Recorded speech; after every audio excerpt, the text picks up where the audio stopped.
Good day. Excuse me. Jim Laird joining you live from just outside Nicaragua, Nicaragua. This is a really fun time of year here.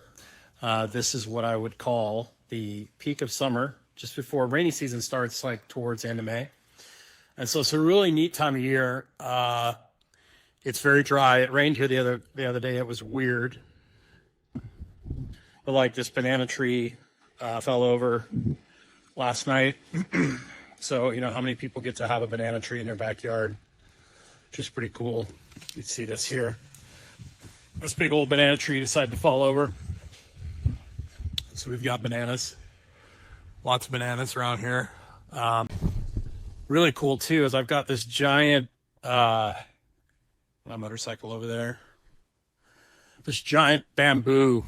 I guess you would call, I don't know if you call it trees or what, but look at the size of this stuff. I mean, it's, people don't realize like how big, like look at how far that goes. It's massive. These bamboo sticks are humongous. And I'm almost afraid to even know what that is. Some sort of insect thing, I think. But yeah, this is all bamboo behind my house. And when I first moved, my house is right there. See, I got my backup water tank. We got a punching bag. When I first moved in, I was like at night when the wind was blowing, it sounded like there was somebody coming through my wall. And it was these, I mean, look at the size of these things. This thing's absolutely massive. It's pretty cool. But these things, they blow around in the wind and like smack into each other. So it's a beautiful day here. And the cool thing is this time of year, is like fruit season. So we're going to start having like mangoes and like avocados. I can't even pronounce it in Spanish. I'm trying. You say aguacates. My Spanish is not great. Needless to say, it's pretty cool because what happens here in the next month, this is super dry right now. So all the trees are basically cranking out fruit as fast as they can, like mangoes, avocados. They'll just be like, boom, there's like no fruit. And then all of a sudden there'll be hundreds of mangoes and avocados. Mainly because that way they're ready for rainy season. So when the rainy season hits, the fruit has the best opportunity, obviously, to carry on the tree. It's interesting, in my women's group, Vitality Sisterhood, I put out a survey with what I could help people with, what they were struggling with. And the vast majority of people that responded said they were either overwhelmed with information or they knew exactly what they needed to do, but they just aren't doing it. So I wanted to talk a little bit about that. For myself, personally, many times, a lot of people fail to take action because they just haven't suffered enough, or because they're just too comfortable in what they're doing and they haven't paid the consequence yet. But a lot of times people have to like hit the wall before they actually take action, which is really, really unfortunate. A lot of times with women in particular, they have this kind of guilt. They feel like they need to take care of everyone else but themselves. And it ends up kind of biting them on the butt, because they don't take good care of themselves, and then they're taking care of everyone else, and then they hit a point where they can't take care of anyone else anymore. I always compare it to like the oxygen masks on the plane. Like the reason, like I worked in like oil refineries in Canada in high school. They'd do shutdowns and I'd be like a watchman. So I would sit outside of these oil tanks and these towers, and guys would go in and clean them.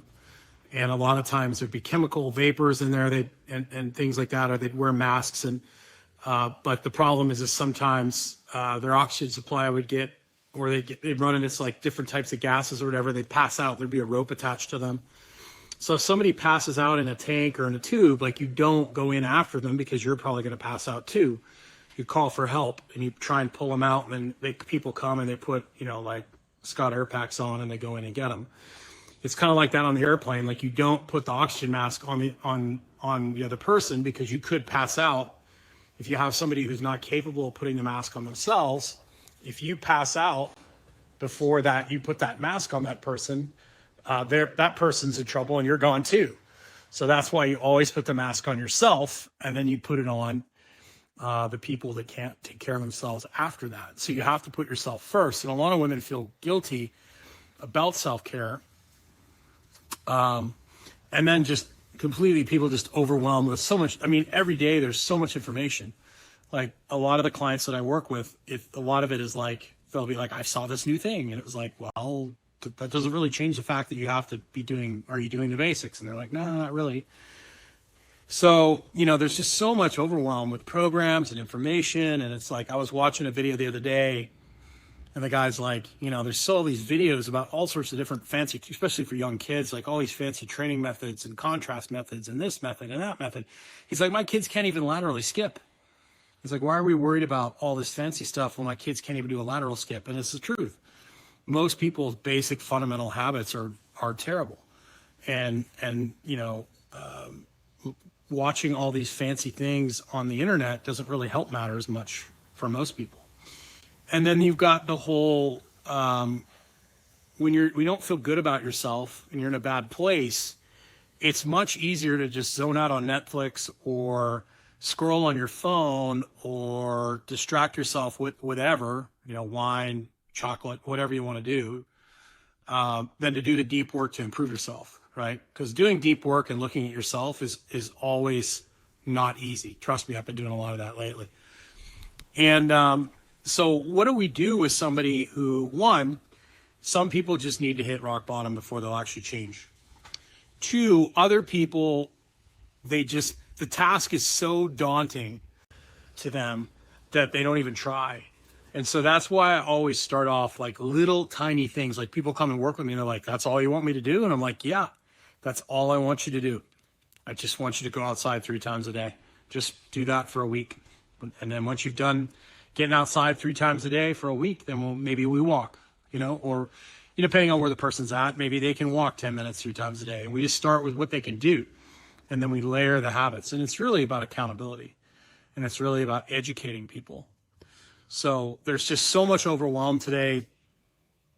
And if you are one of those people, just start with little habits. You don't have to, like, working out too. Like, I'm working with some people here in Nicaragua and with a sports team.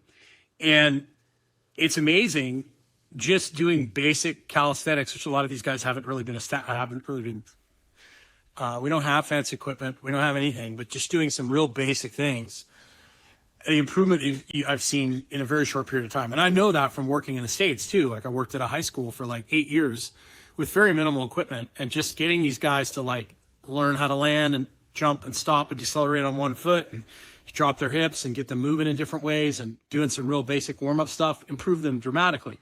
See, you don't have to make these massive changes that a lot of people think you do. So you start with little things, little hinges swing big doors, and then you just get consistent. If you have trouble with consistency, if you're confused, if you're overwhelmed, feel free to go to Vitality Brotherhood or Vitality. Actually, you can go to Vitality Brotherhood, and there's a link to the sisterhood there as well. Or you can go to vitalitysisterhood.com. After this live is posted, you can comment Brotherhood or Sisterhood, and it'll send you a link. But you can join those groups, and I will beat your head. I'll beat you over the head every single day with the basic fundamentals. Community is a big part of it too. You've got to have people that are going to help hold you accountable. That's a big part of it too for ladies, even guys. Like if the rest of their family isn't into health stuff, it's really hard to be like that lone wolf. Like if your whole family is like into watching Netflix at like 11 o'clock at night, snacking on Doritos and drinking soda, or having some booze late at night, and watching Netflix late at night and having the lights on at night. That's really tough. It's really tough when the whole family isn't kind of on the same page. So you need to have community. You need to have some people to help hold you accountable. So the Vitality Brotherhood and Sisterhood, they cover that. I've got some great quick step guides in there to get you going in the right direction. I'm answering questions on there all the time. I've got some I'm going to start the Q&As up, the Q&A calls up here again. My schedule's been just absolutely stupid. So I've backed off on the Q&As for now, but I'm going to reinstate those here shortly. And yeah, I look forward to seeing you in there. But I hope you enjoyed checking out my banana trees. And I mean, it's just, check it out here. I mean, it's just, I'm very lucky that I get to live here. That's a pool right there. And nice big property. Got some neighbors. They're all French, I think. And so it's a great time of year. It's hot, but it's manageable. It's pretty breezy. So hope you have yourself a great day today. I hope you take the time to get outside. I can't stress enough how important it is for you to make your circadian rhythm a priority. Take care.